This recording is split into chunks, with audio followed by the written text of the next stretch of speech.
One thing I've always wanted to be able to do is replicate the sound of EAX audio. This was Environmental Audio Extensions, which was a sound card feature used especially around like Windows 98's era and a lot of CD-ROM games. And, well, I can't do it, but I can get darn close. So I'll show you here with a little trick I learned from Max Bakowski how to make your audio in Audacity sound like a 90s PC game, and then to get a little bit of the EAX type sound. The track we're going to be using here is the track Specialist from the video game Persona 4.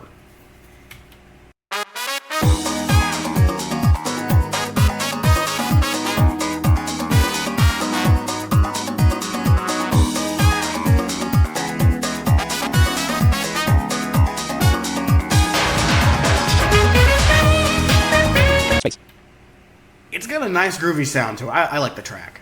I'm not a Persona guy, but I like the track. So first thing you want to do here is select your audio, go to the tracks menu, resample it to 11,025 hertz. It should now sound like this.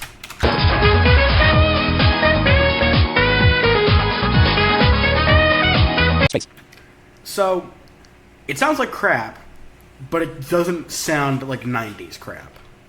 So what you need to do, open the Preferences menu. It's under the Edit menu in the toolbar, or you can do Control-P.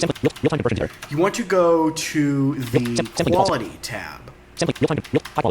Next, go here to the High Quality Conversion, Sample Rate Conversion box, and you want to change this from Best Quality Slowest, which is what I use, to Low Quality Fastest, and set High Quality Conversion Dither to None. Then hit OK. Next, go back to the Tracks menu, resample, and set it back to 48,000 Hz or 44.1 kHz or whatever you want.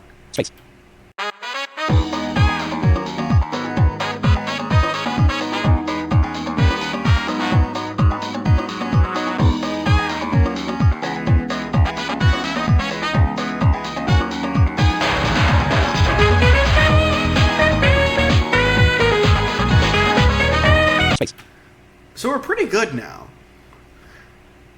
If you want to make this a little more authentic, before you perform the down sample with full quality, which I'm going to switch the sample rate converter back to.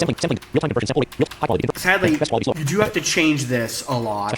It's annoying, but because what you're doing, you're introducing audio aliasing artifacts. And this is like the best way to do it in Audacity. It's similar to a bitcrusher, but it's distinct. But you can't use a bitcrusher on this. When the audio is still at the full quality original, you know. Open the bitcrusher.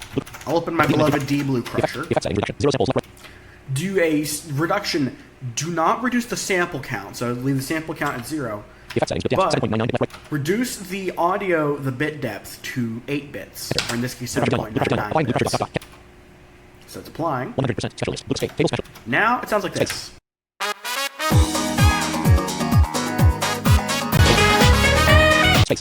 It adds a little bit of noise. I'm actually going to redo this, and I'm actually going to change this even more.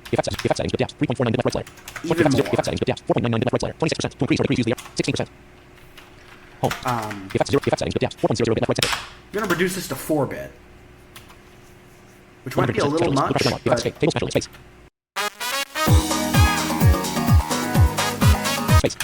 now do the down sample to 11,025. That's a little more like it. Preferences. Change this to low quality. Upsample 4 kHz. So what you're doing here, the best quality adds, and some of the higher quality modes, add in anti-aliasing, which typically you want, but in this case you want the aliasing.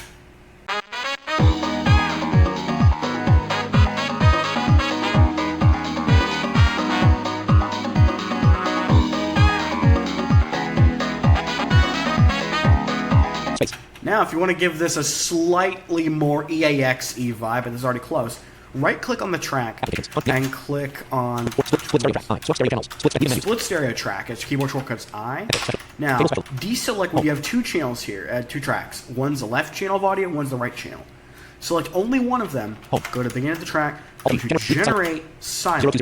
And you can do 0.010 or 0.020 seconds. You can alter this to change how much you want.